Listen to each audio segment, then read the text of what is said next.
Welcome everyone to an episode of the Definitive Crusade. I'm your host, Johnny the Machine Hughes, and we're here to talk about everything that's DC Comics. Joining us, as always, is the lovely Freyja. Hi, guys. Hey, how's it going, Freyja? Good. It's going great. Pleased that football season's over at last, right? Mm-hmm. We're on the baseball. And speaking of baseball, here's the oldest swinger in town. It's the 30th Crusader. Whee! Yeah! Freaking buddies. Reading. Now I'm ready. See, I'm trying to do this healthy kick thing. So I'm actually drinking zero beer. Oh, no, you poor thing.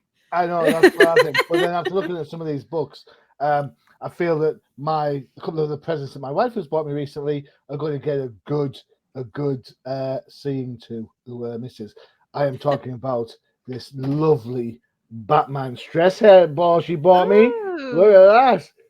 Give us, yeah. And then also, because she got sick of me messing around with some Lego. Oh, it's one of those poppers. Yeah. Yeah. Of course, poppers over here means something else completely. I have no idea what it means. And I wouldn't be doing that on here. Thank you very much. This is an outrageous show.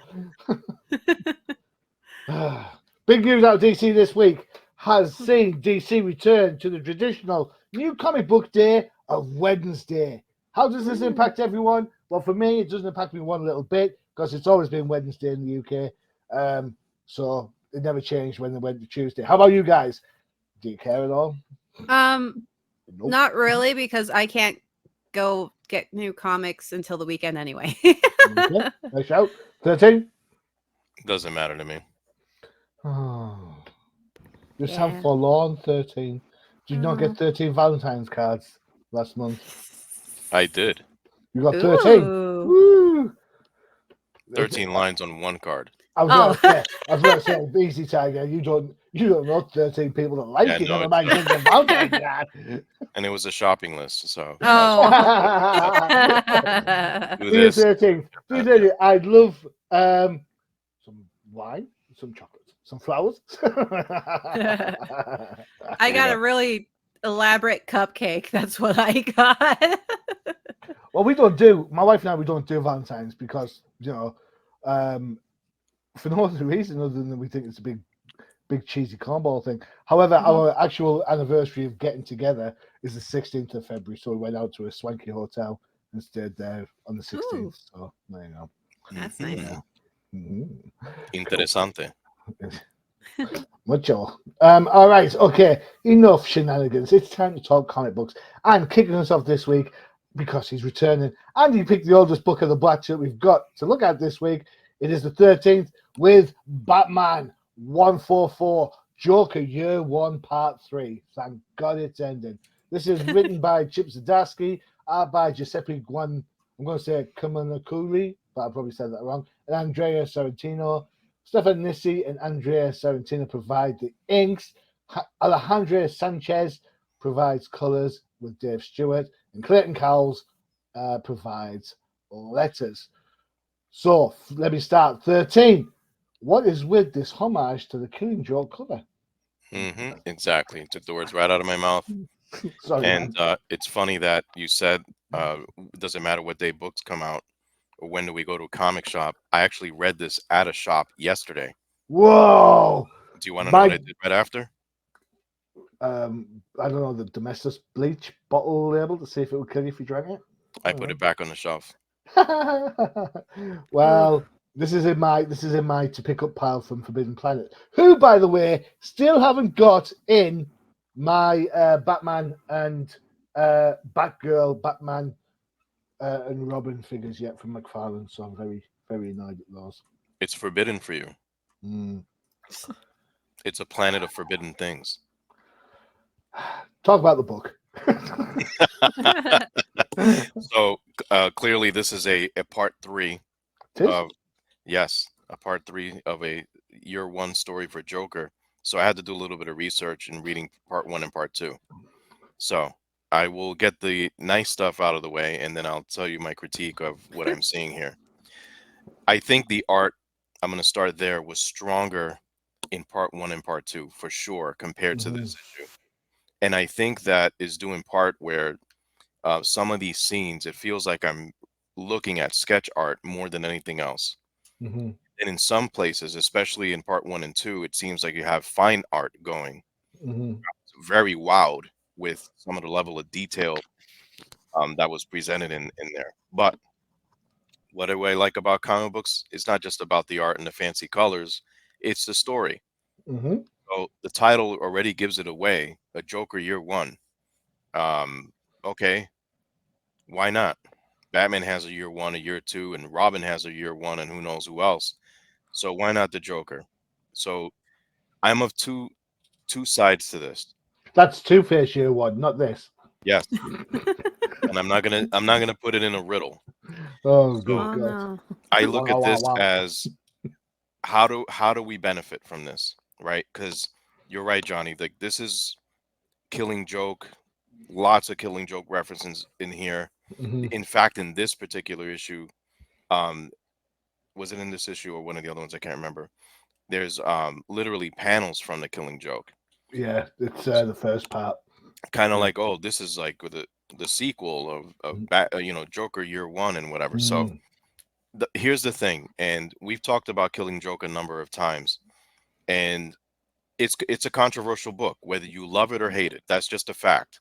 There's plenty of creators out there that don't know what side of the fence they want to be on with the story. Same thing for the readers, and I'm one of them. Today I could like it, tomorrow I don't. And no matter how many times I reread that story, I come back to the beginning where it's it's the joke at the end.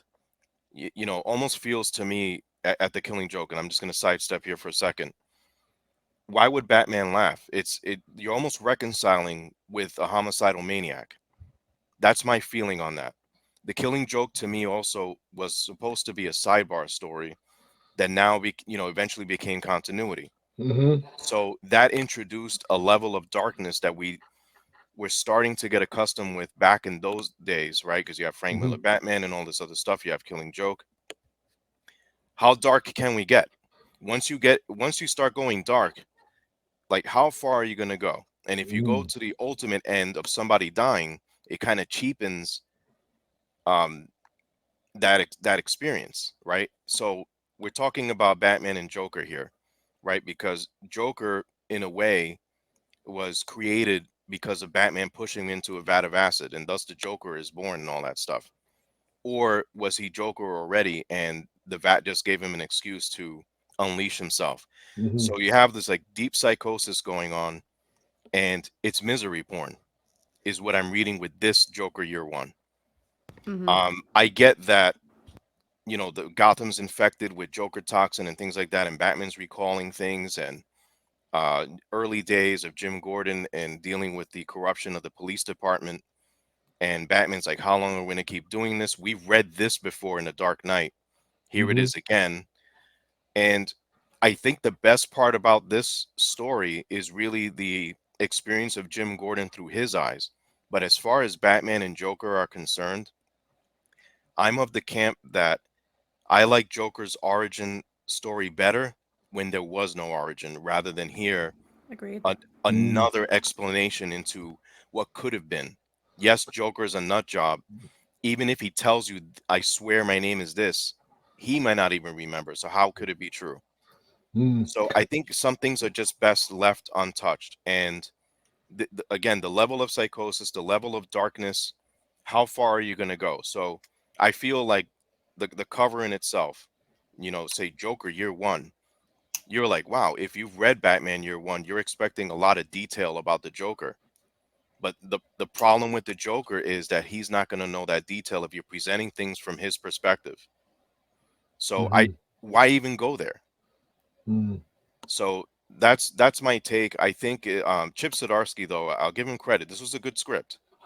I enjoyed reading it, but as far as having that impact on me, I don't know. I don't see it at a level of a Batman Year One or Robin Year One for that matter.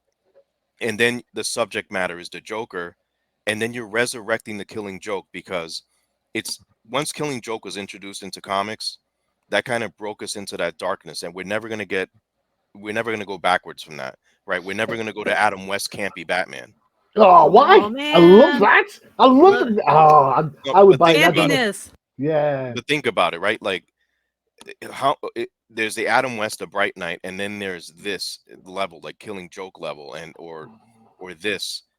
So, like, where are we going with this? So, what's the point of telling me a new take on Joker's origin? I mean, in here he calls a lady Sally, thinking it's his wife, when in the Killing Joke he called it was Jeannie.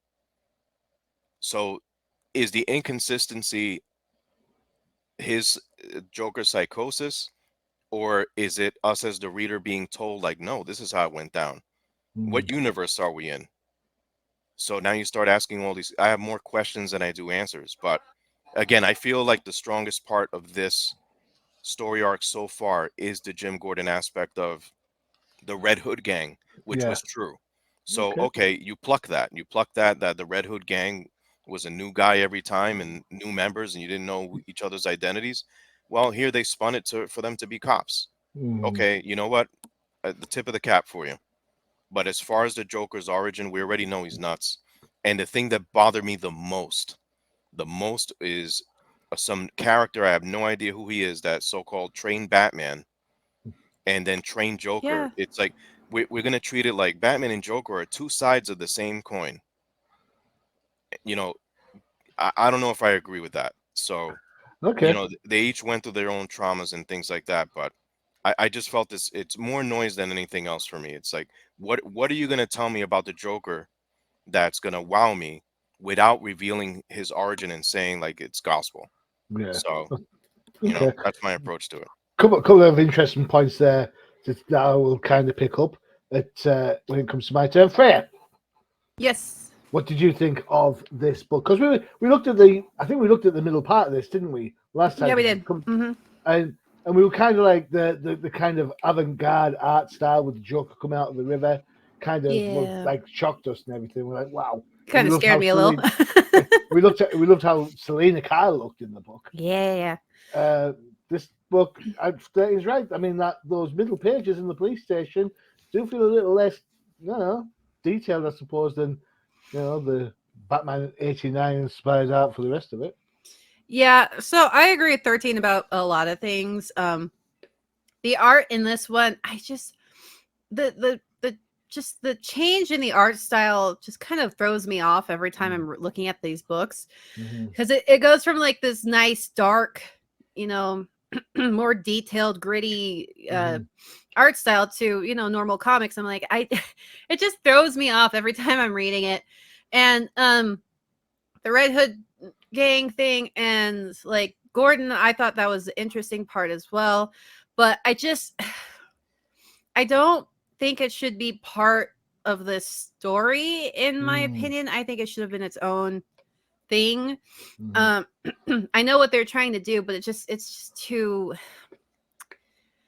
it just kind of takes you out of the mood. It kind of, with the other portion of it. And I still hate these random stupid boxes that they're putting.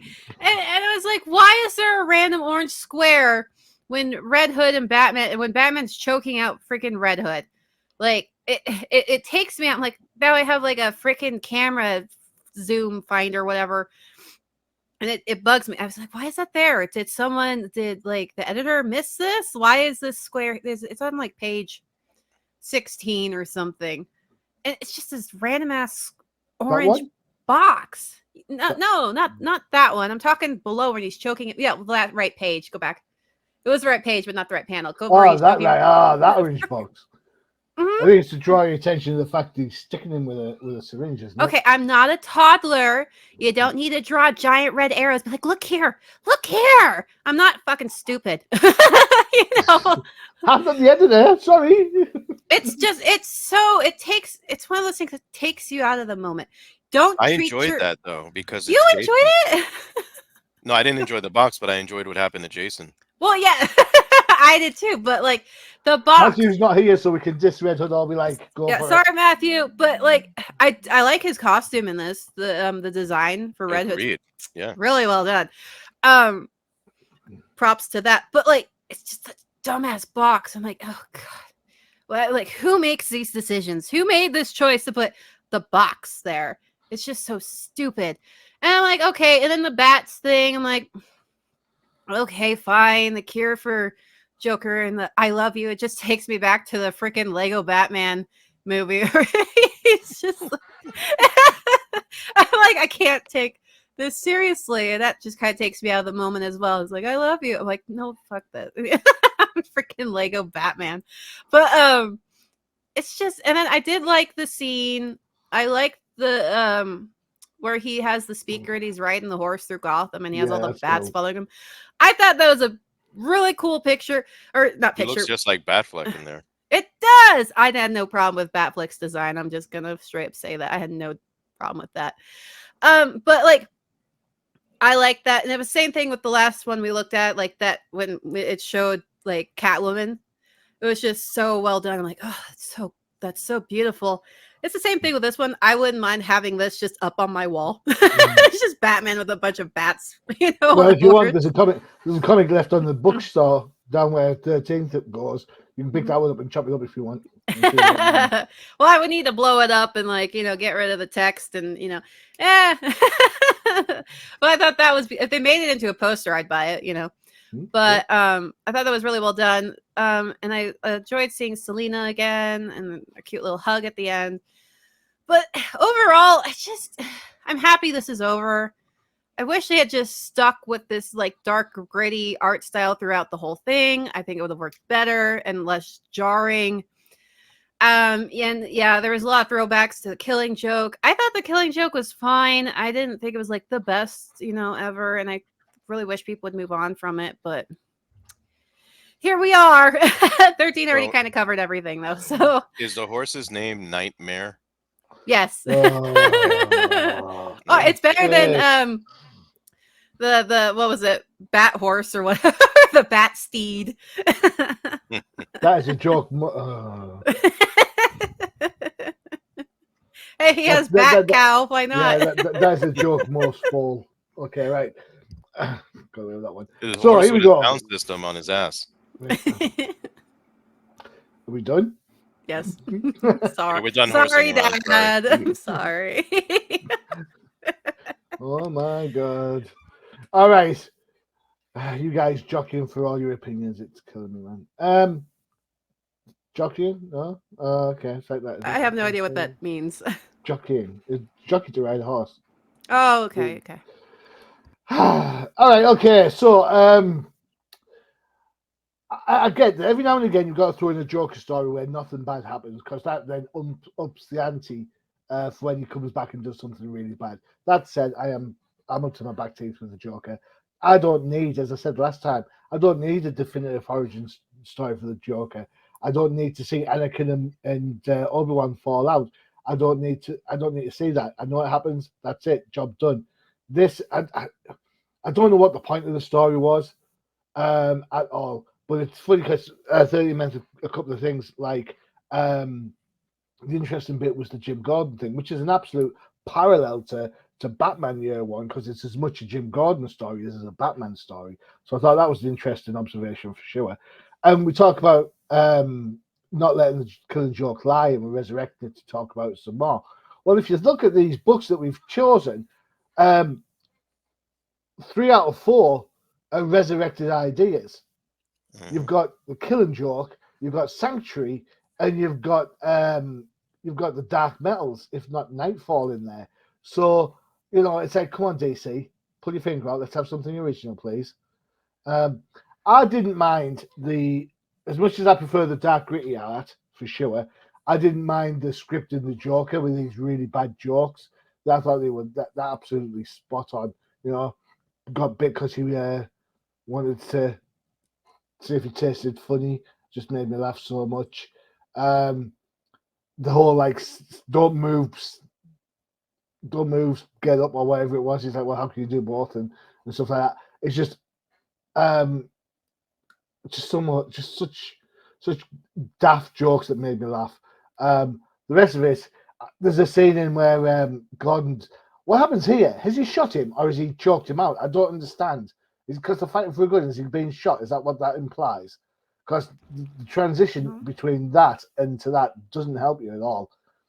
So I'm assuming that he must have done that classic movie fight for the gun and someone got shot thing, but you don't see it. So yeah, I don't know. The dark gritty art, as fun as it is, I wish they'd pick a style. If you're going to ape Batman 89 like you do at the start of this issue, stick to Batman 89. Don't gravitate to Batfleck halfway through the book the next time you see it. Pick a style. That's all I'm saying. You know, I don't mind Batfleck either. I am of the opinion that Michael Keaton is not the best Batman. Agreed. So people can hate me for that as much as they like, and that's fine. I'm okay with that, to be fair. But overall, I just wish that this hadn't happened. There's no point to it. It doesn't clarify anything from the three Jokers that came out a little while ago, which it was advertised as sorting that out. So no. This is just an inconvenient pause in the action before we get even more fail-safe and Zer for the rest of the year. Yeah. And can I just say, I prefer the Joker from like the Arkham games, because if you got like the little Arkham book, it talks about like that if you listen to his tapes, they would talk to him and he would make shit up. He's like, oh, back in the day, my father, something about ice skating. And then like the next day he'd be like, oh, back in the day. And they're like, we don't know who he is because he always has a different backstory that he would tell everyone. Do you want to know how I got these scars? Yeah. And then like with Harley Quinn, he suckered her in with a sob story because he would adjust depending on what doctor he was talking to, because he knew how to manipulate them. He was a very good manipulator. And so he spun this story that he knew because he had her file, like even in the Harley, he knew her file. So he would so he told her, oh, this, and she's like, oh, I can, but that's the type of Joker I want. I agree. I don't like having a definitive origin for Joker. I think it defeats the whole purpose of him. Yeah, it's an agent of chaos, so therefore you want chaos. You don't need it all within the box. And this happened, then this happened, this happened. It doesn't need to be sequential. It can be all over the place. Like it doesn't need to be in that orange box. Yeah, and that goes back to what I was saying. Like I'm kind of grown tired of these two sides of the same coin aspects for Batman and Joker. The Joker is an adversary. Batman has many. When you're a detective, this comes with your line of work. It doesn't mean that a criminal that you're chasing is just like you, except he does everything the opposite because he's evil. No, the Joker is his own thing. The Batman is his own thing. So if that's what you're trying to push with this story, then I guess you're kind of losing the point of really Batman and Jokers. I mean, so that's just my opinion on that. They've been pushing that angle for a while, to be fair. Correct. But to me, it doesn't make it right, though. Oh yeah, you know what I mean? And for me, and it's not just DC who's doing this, just the entertainment industry in general in I'm going to say America, or the United States, we have kind of gotten into this stupid loop where we have to give the villains of our stories a reason to be villainous, or like, oh, they're just misunderstood. Like even Disney's doing that bullshit, and it just kind of ruins the villain character. Yeah. It really does. We don't need a reason why freaking it's just they're doing it with everything with Star Wars. Like, I don't need to know where Han Solo got the dice from. I don't care.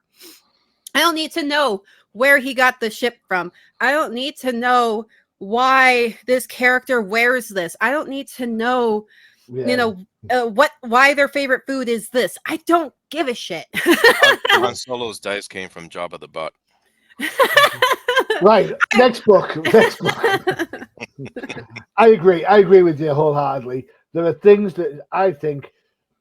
Here's a question then. Here's the thought. Just kind of listen to what you guys are saying.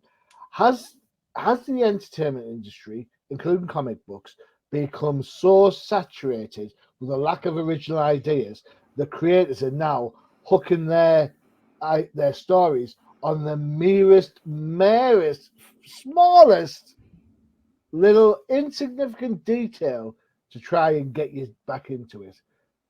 Yes. Because I mean, I've not watched Bad Batch, I'm like, oh right, yeah, the Clone Troopers. Yeah. I started Bad Batch because it was fun, but like I stopped watching it. Same thing with Ahsoka. I'm like, it was so boring. That doesn't get any better. It was so boring. I dropped it after like one episode because I'm like, this is so boring. And then I watched the part where Hayden Christensen shows up as Darth Vader or Anakin. And I went, okay, I'm not watching this anymore. Right. So this example, right? The Gotham series. It's a show about Gotham before Bruce became Batman. Yeah. So I get the enamor with looking into things before these prequels or looking for a panel and try to devise a story out of that.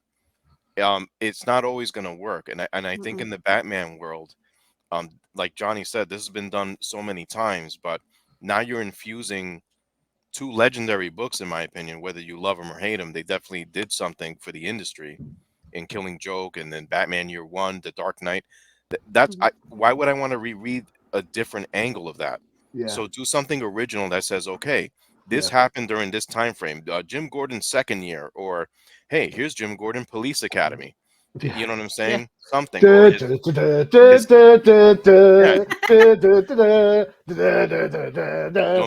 make me bring Zed out.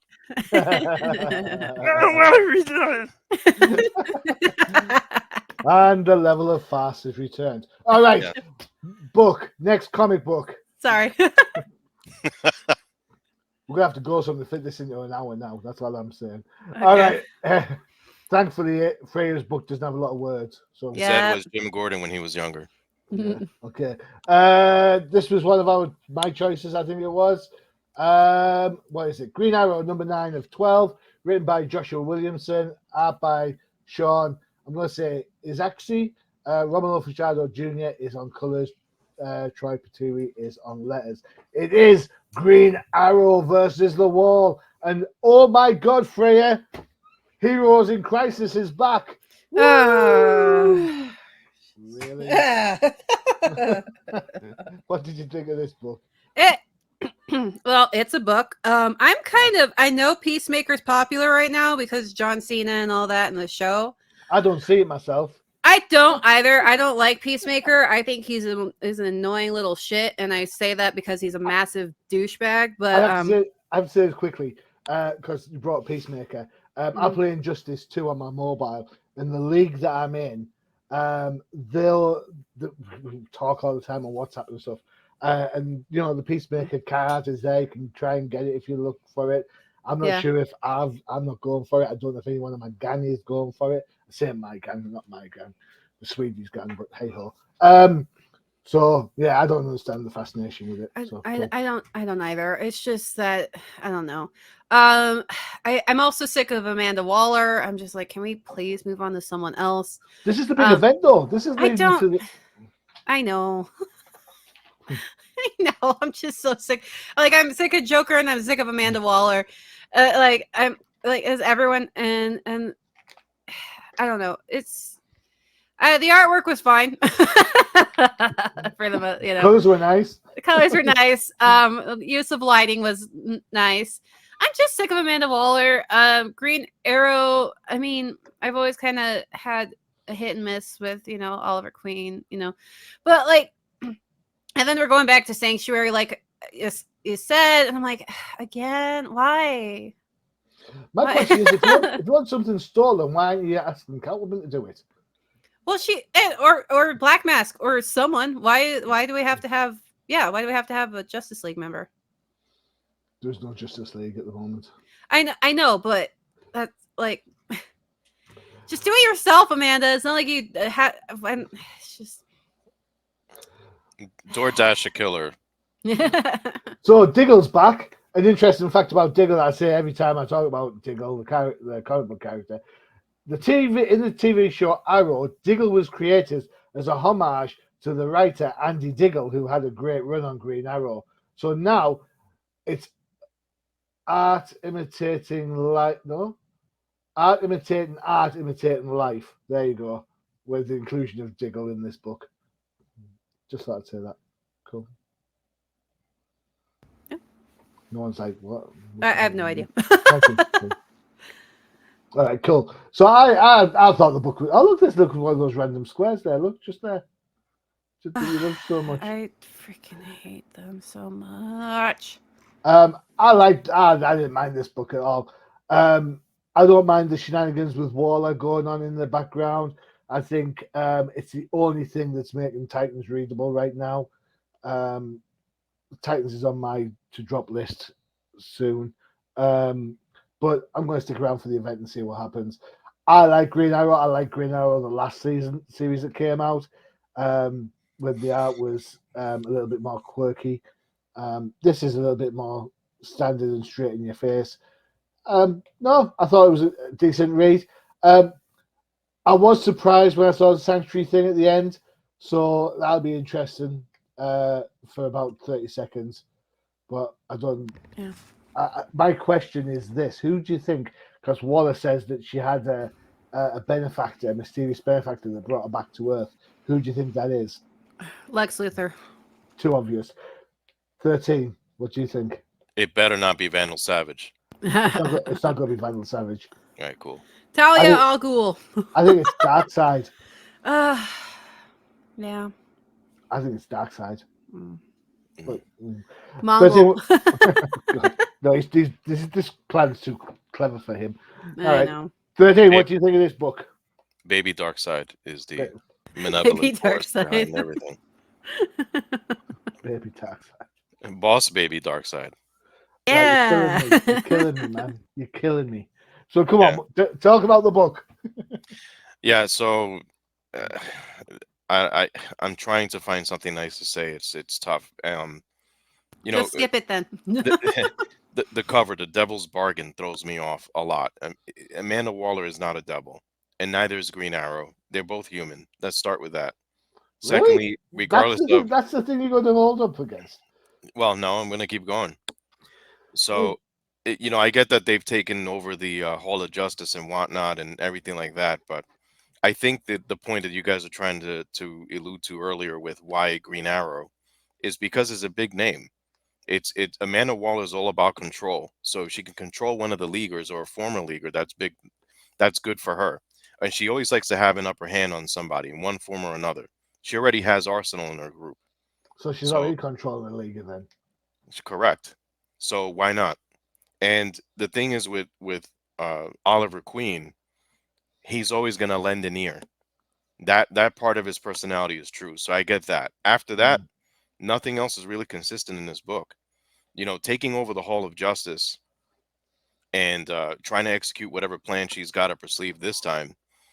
Again, she's everywhere.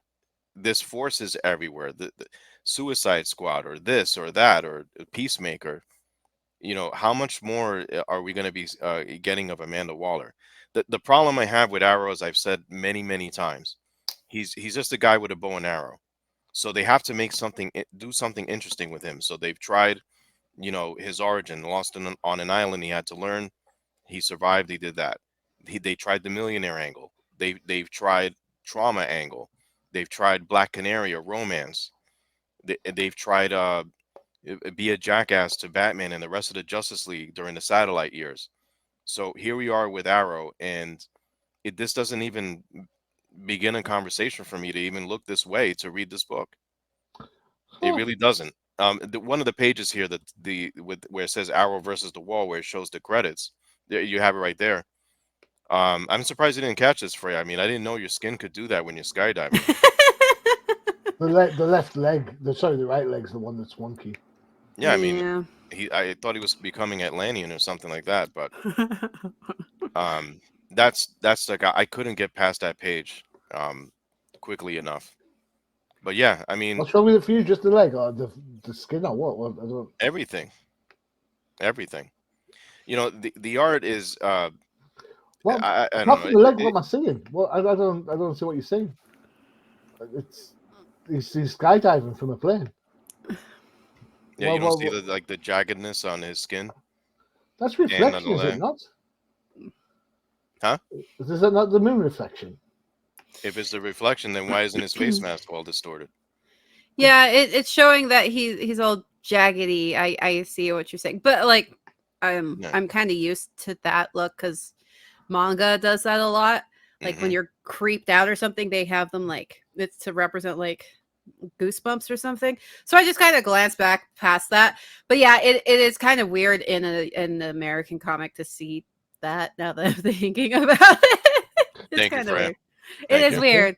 Because it's supposed to represent the movement and stuff, but it just kind of looks weird because we don't do that really in American comics.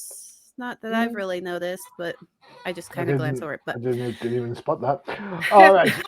So yeah, I know what you're talking about. Yeah, now that I'm looking at it more. So Arrow is a big miss for you then, 13. Without a doubt, and I'm kind of disappointed about that because Josh Williamson to me is a solid writer. And I get it. This is not an easy assignment to make Arrow interesting, and much like Flash, much like Batman, there's an Arrow family as well, and that seems to be the focus in the last few years. And now you're throwing Amanda Waller in here, so it's a lot of drama. But where are we going with it?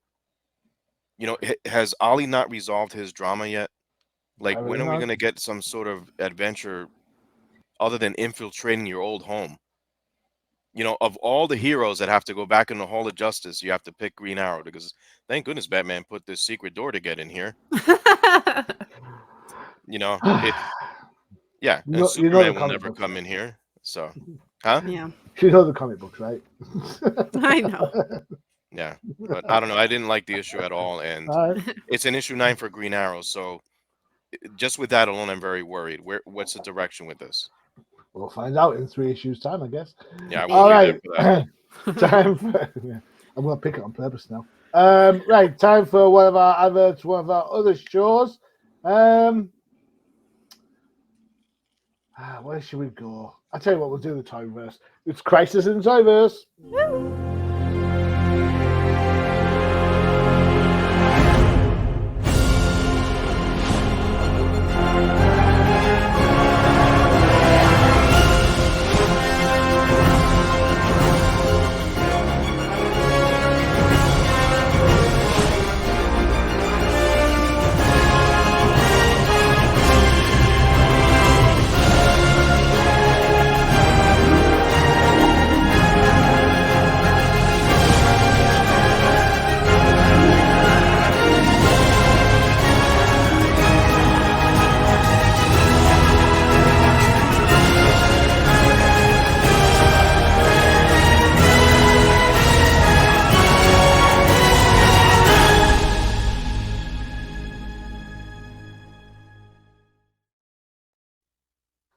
There you have it, Crisis in the Toyverse.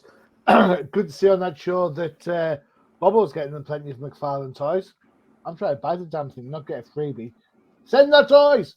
All right, okay. Next up is Freyja's Choice.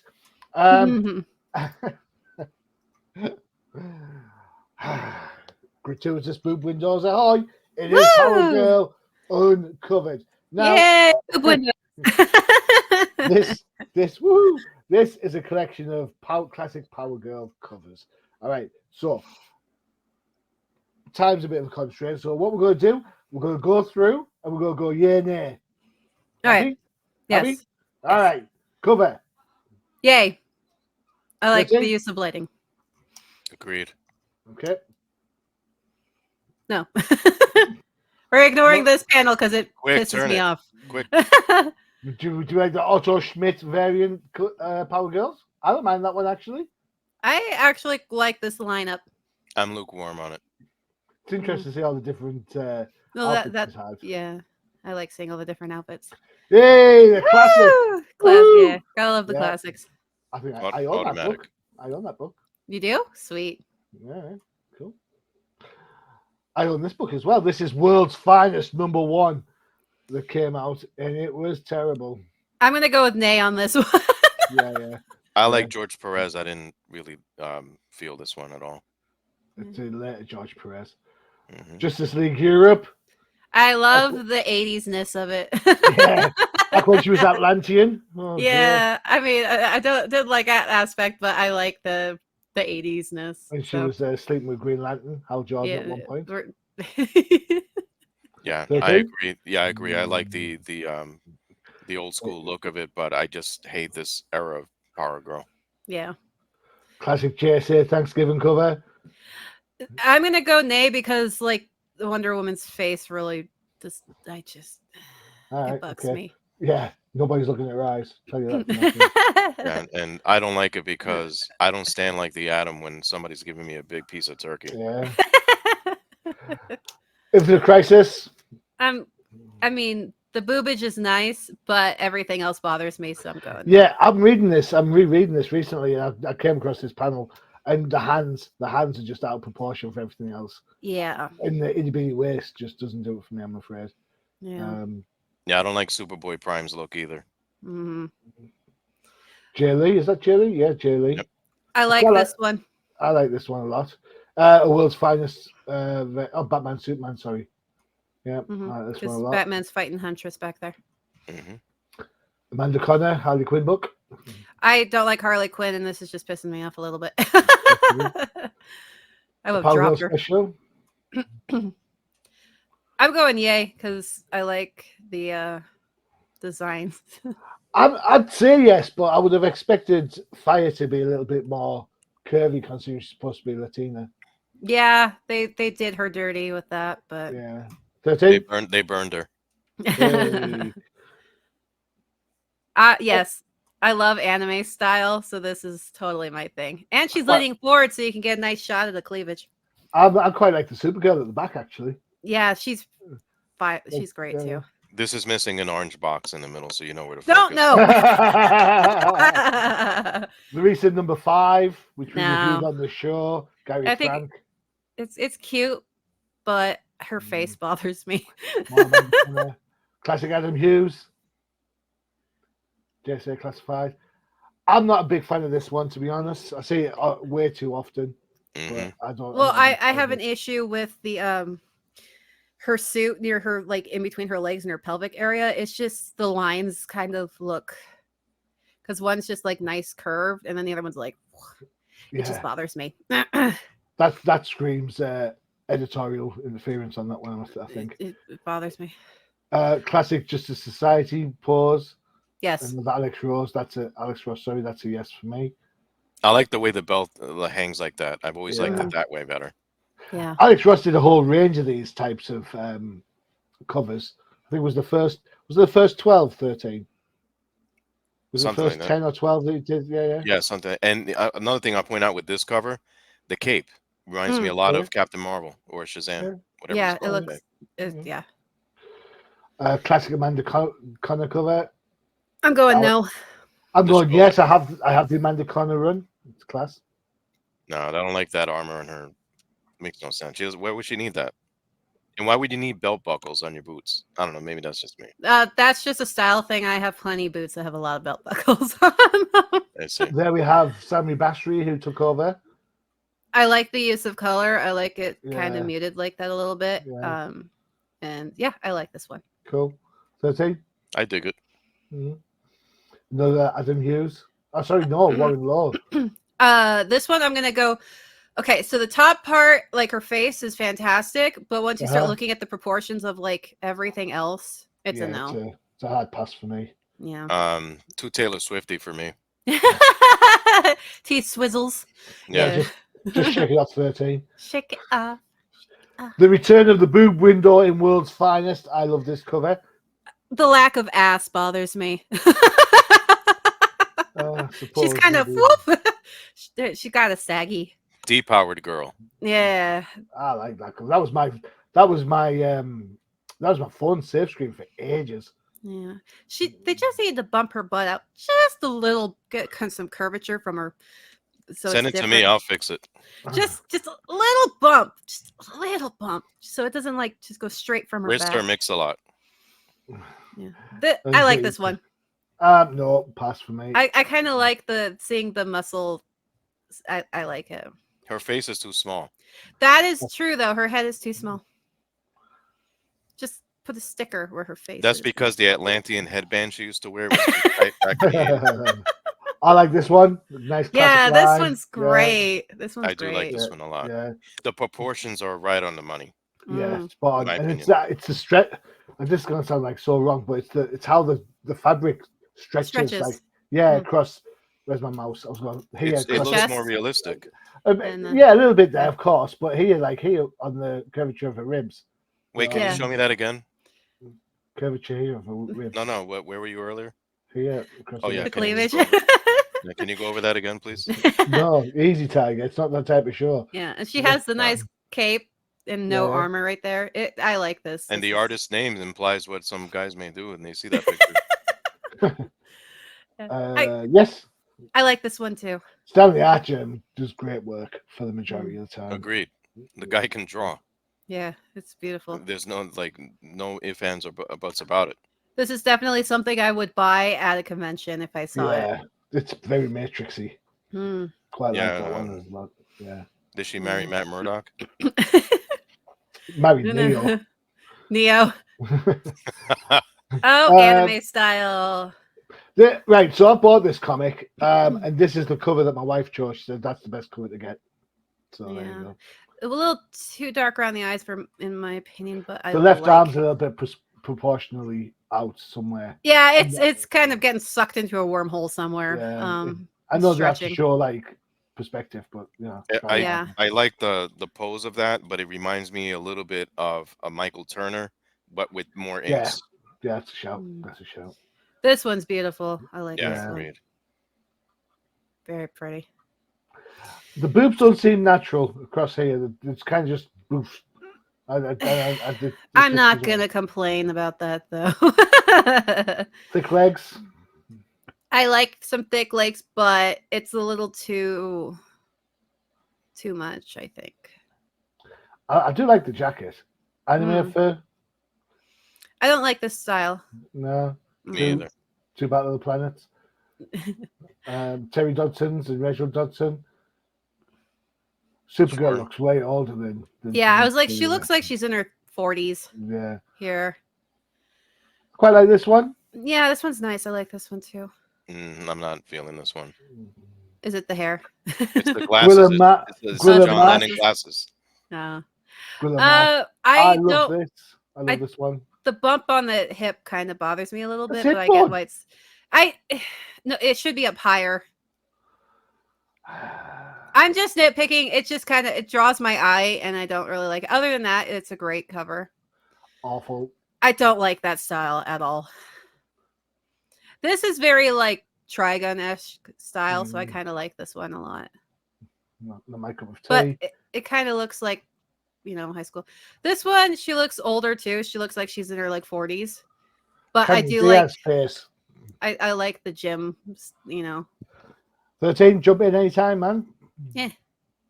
No, Freyja's. I'm on the money with on the money with this. We're on the same wavelength right now. I'm still thinking about that protruding hip bone. That's very disturbing. No.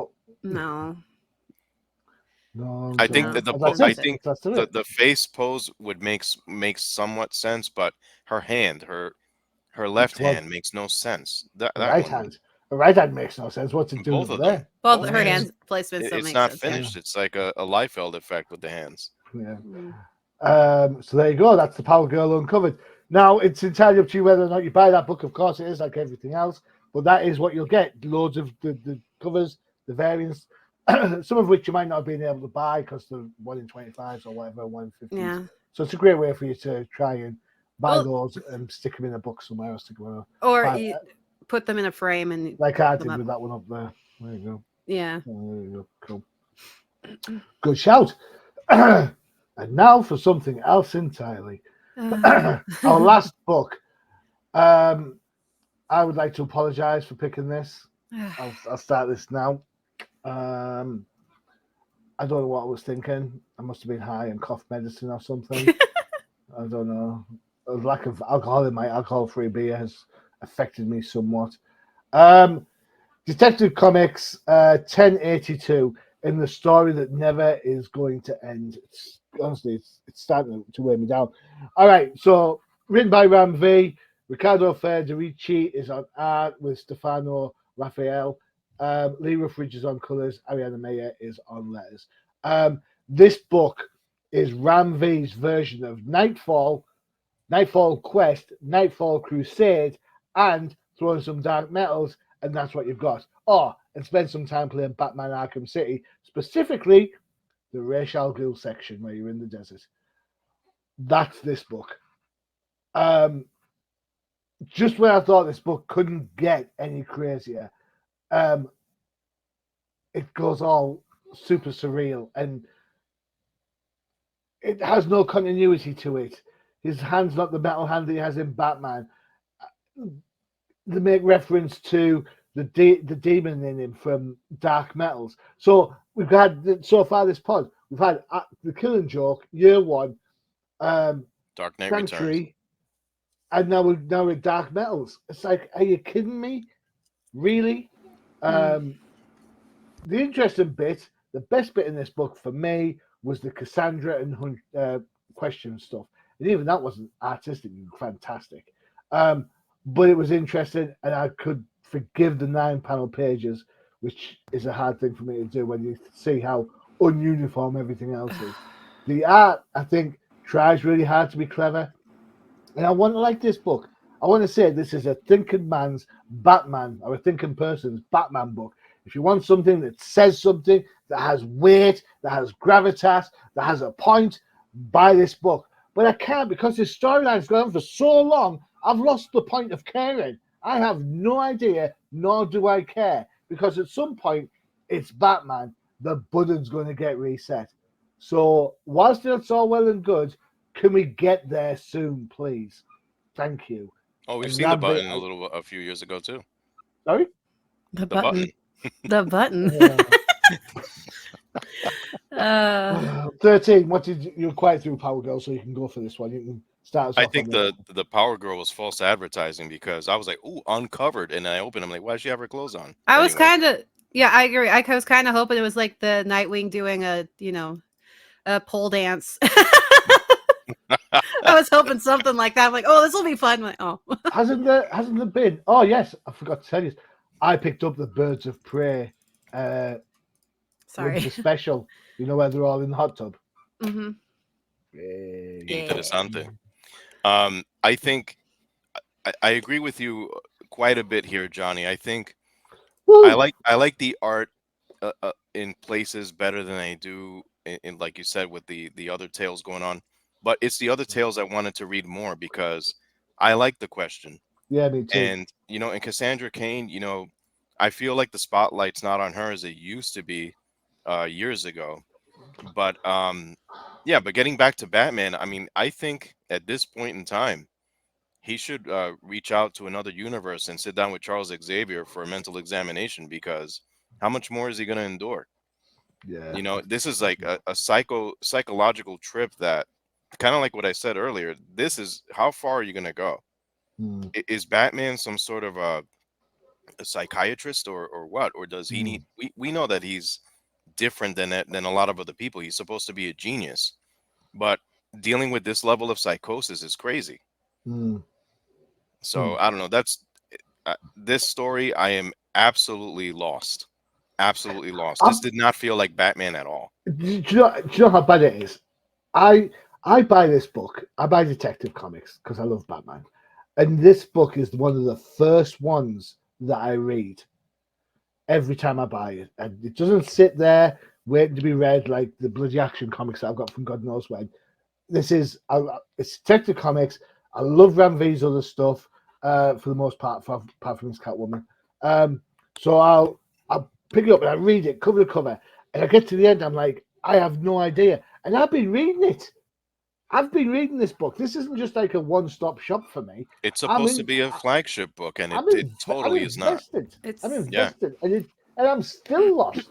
Yeah, I was like, I lost the point too, and I didn't even bother going back and rereading everything. Cause I'm like, if I can't remember what's going on, that's on the writers. I think this artwork is better served with a different medieval tale, not like a story of psychosis like this. Just my opinion there.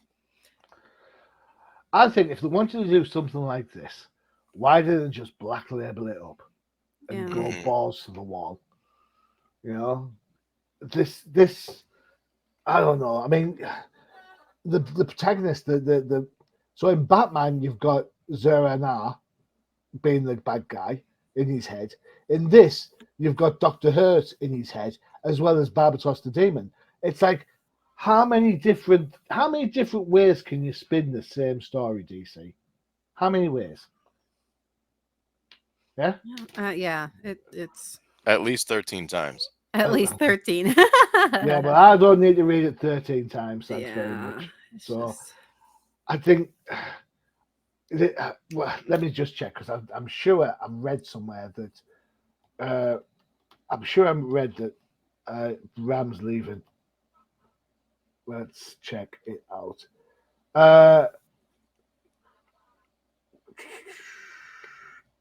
Right, okay, so it looks like we're looking around September.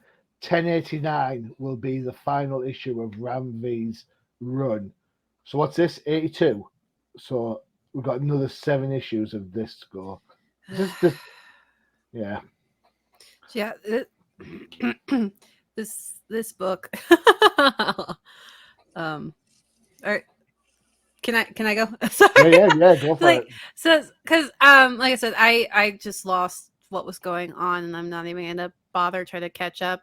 And I agree that my favorite part is with the Question and Cassandra. But like it's once again, it's one of those like art style changes. I'm like, how many books are gonna do this?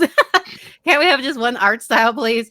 And I think I kind of like the Nightmare art style. I wish it was more because it is a Nightmare. I kind of was like hoping it would be more like the Sandman style art that they do, which isn't always the best, but that kind of like disjointed, kind of weirded out art style. This one just seemed a little dirty, and which was fine because he's in a desert after all. That's what I said. I mean, it makes sense. He's in the desert, but like, and I'm happy to see Talia al Ghul because I've been asking for more of her, because I love her character. And I'm something I'm sick of seeing, and I'm like, you guys have just something against rich people, and it shows. Can we stop pretending that if Batman gave his money to the people of Gotham, all of their problems would magically disappear? Because that's bullshit, and anyone with an actual like brain would understand that that's not how things work. And besides, Bruce Wayne, if you actually look into like where his money goes and what he does as a character and everything, you would see that Batman and Bruce Wayne give so much money and so much like free education and the medical care and drug, everything. The amount of stuff that character has given to Gotham, and like, well, he needs to give everyone $1 million, and then that would magically fix everything. I'm like, you guys are so stupid. Can we stop with that dumb thought process? Because if the city giving him money, the people of the city is not going to fix the problems that happen in that city. Plenty of Batman's villains are ultra wealthy people. For crying out loud, Lex Luthor is an ultra wealthy person, and he's a villain to Superman. Like, money does not fix problems, especially when they're like people with drug addictions and other mental illness issues, which is like the mass majority of Batman's like rogues gallery is people who need this medical help.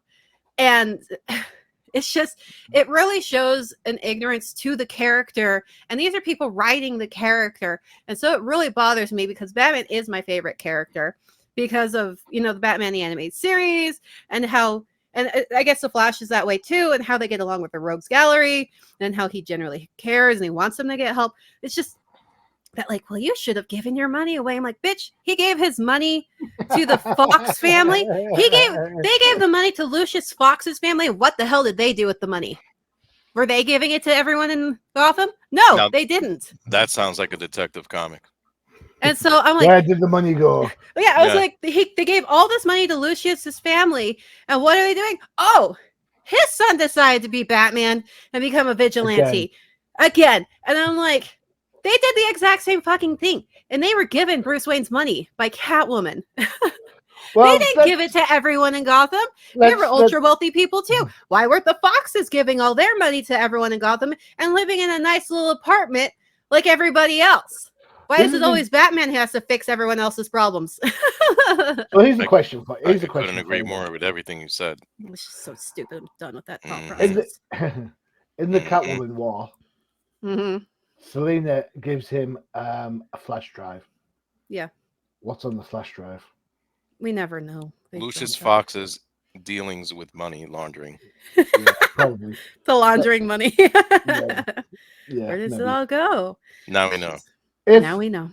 Continuity-wise, and I hate to bring up the C word, in Batman, Vandal Savage owns Wayne Manor. He's vying to be the new police commissioner.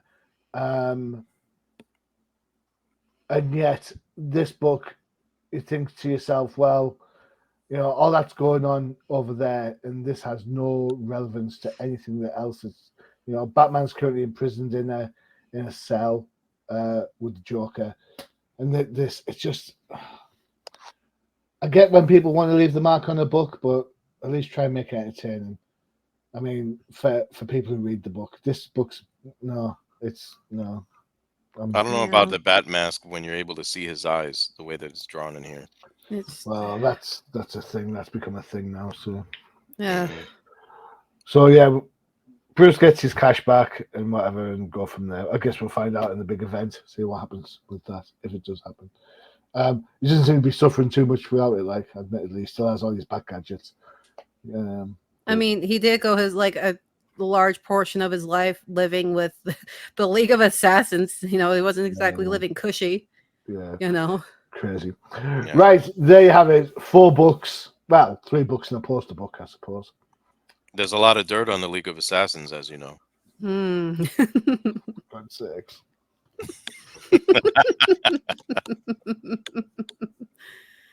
I quit. No, you don't. You love us. Finally, after all this time, mission accomplished. I'm not coming back. You see my avatar for today? I'm trying to search for something, man. Oh, yeah? I don't know what I'm going to find, but I'm looking for it. Yeah. Oh, my God. All right. So there you have it. 4 books. 4 down. Take your pick. It is Bat heavy. It's DC. Saying DC's Bat heavy is like saying Marvelous Spider-Man heavy, but Well, who? Never heard of him. Never heard of that at all. Freyja, 13. Thank you so much for joining me. no problem. Of course. Don't forget to check out UCPN for all your favorite shows, including Freyja. K-pop Cosmos, where we talk about the K-pop industry and its idols. 13. And don't forget to check out the Old Timers Comic Book Show, where we talk about comic books that are 25 years or older, and when Talia al Ghul was super cool. Yeah. When he says super cool, he means super hot. I was going to say super hot. And of course, Outside the Panels is our interview show for up-and-coming artists, writers, as well as established crew, and our sister show, the No Price Podcast, which drops on alternate weeks to us, all about migraines and Disney Plus and the MCU. What more do you want? Guys, it's been an absolute blast. Thank you so much for spending time. Appreciate it. I have been your host, Jeremy Hughes. And as always, adios. Bye, guys.